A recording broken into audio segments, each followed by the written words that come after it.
Hi, my name is Kenny Wright. I just wanted to give a shout out for Donna Fuller with Fund&Grow, and just the fact that as we've got introduced to them and referred by another fellow investor, which I appreciate that he did that, because this is actually a very legitimate situation.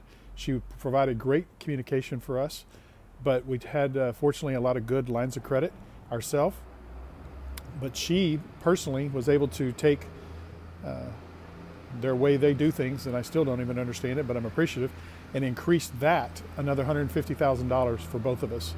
And it enabled us, even this house you see here behind you, that we've been able to take and refurbish this house and not have to jump to a hard money lender at the time. And it gave us a lot of time to get it done. And that house is already under contract, so there's a lot of instant cash. And it keeps you from having to necessarily use those extra, you can only have so many houses in your name as far as first liens and everything.